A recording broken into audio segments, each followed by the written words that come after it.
The Witcher books right now. I'm really enjoying them. They've actually been so inspiring to me in terms of their, the quality of their construction that I've actually started writing again myself. And I would really like, because I know that my attention, can really wane on stuff like this.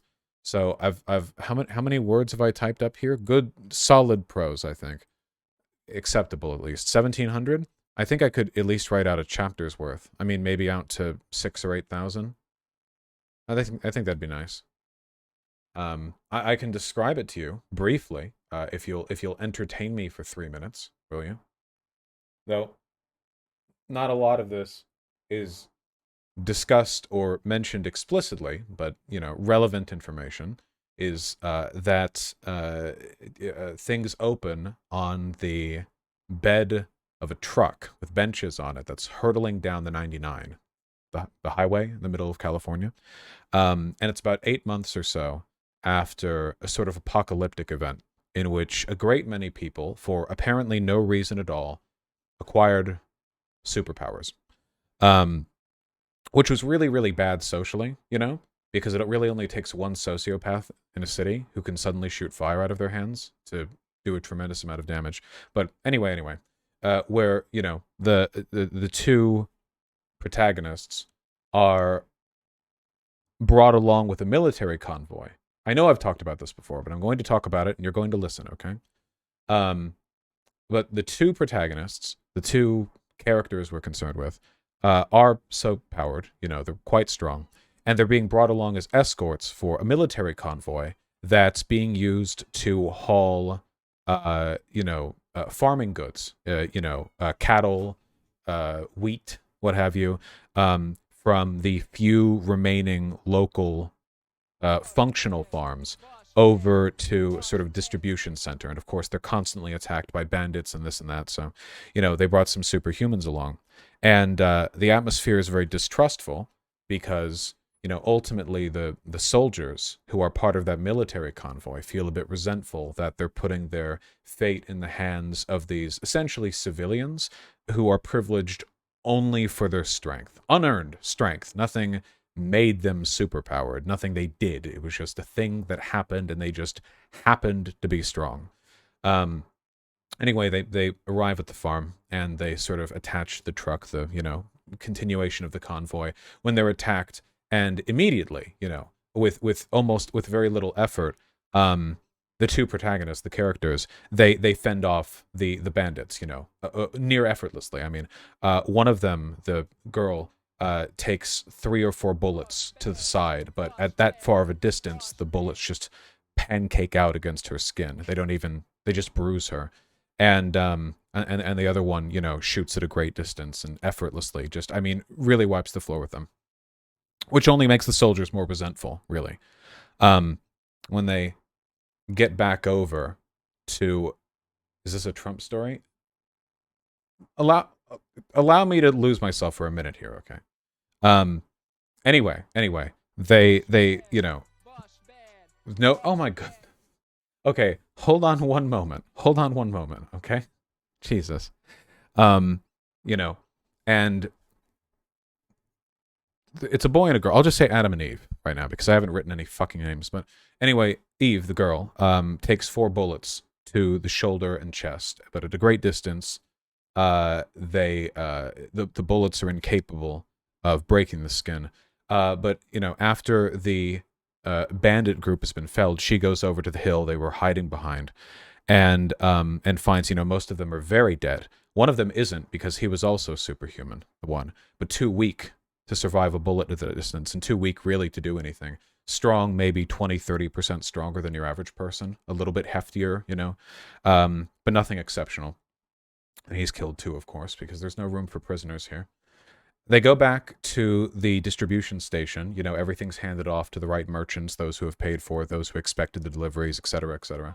And the girl, what book series is this? Shut up. The girl, who can feel the eyes of the jealous and distrustful soldiers all around her, because and I think the resentment is sort of an unearned threat, right? I mean, because if she was just a regular human, they could abuse her, they could yell at her, they could threaten her, but they can't, because she's not human, right? I mean, by virtue of her innate strength, she is elevated beyond the potential for, a traditional differentiation by her compatriots. Um, but she wants to be amicable with them. She wants to talk it out. And while her companion, the boy, goes off and he wants to go buy some goods for the road, bean cans and crap. She goes to the local bar and she drinks a bit. And she talks with some of the people, including the captain of the detachment that she went to that local farm. And, they have a conversation. And the captain is intelligent and forthright and obviously does not like her. But she, in large part because she's arrogant, because she's strong. How old are they? She would be at college age. I mean, 20 maybe. The soldiers are all 30s, older. Arrogant for her strength, she sort of misses a few warning signs. Like she misses, for example, the opportunity to sit at a bar stool, which gives her vision of the one door that leads to and from the ramshackle bar. She misses that door being bolted shut. There are maybe a dozen or so people in the bar, and she misses, as she grows increasingly drunk, that about half of them are quietly shuffling off to the opposite side of the bar, and the other half of them look like they're getting, ready for something. But she's not stupid, just arrogant, and eventually, through drunkenness, quite drunk, actually, because the captain leads her along in conversation at length. She realizes what's happening. She stumbles back and, unable to, contain herself, she accuses the captain of setting her up to be killed. That this is all that they've established the firing lines. Everything is set up perfectly. The bartender's on the far side of the bar. Everything is perfectly ready. They could do it half a second. They could kill her. And there's a moment then where it seems evident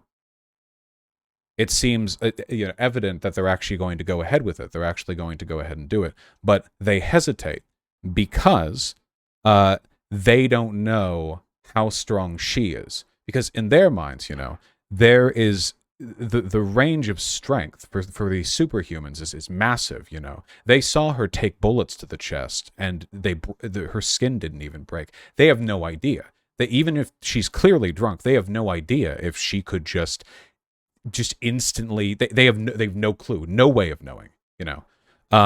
So they hesitate for a moment. And that gives her the time she needs, because she wasn't fast enough. If they'd just done it right then, she would have died. She would have been riddled with bullets. But she was, because they delayed, the faster one. And in a flourish, in an instant, 6 men are dead. I mean, just the walls are cut through. She just absolutely tears the place through. And the remainder, the ones who weren't actively participating in the kill line, but were nonetheless doing nothing to stop it, they're of course terrified off in the corner. They all have guns. None of them will draw. And she leaves then, with her friend, not before having a conversation with the, commander of the base, who she has to intimidate into reporting that it was the captain who had fired first, and not, as was actually the case, herself, who actually killed before they did. Anyway, that is the content. Obviously, prose and its delivery is the thing that matters, but that is the content, more or less.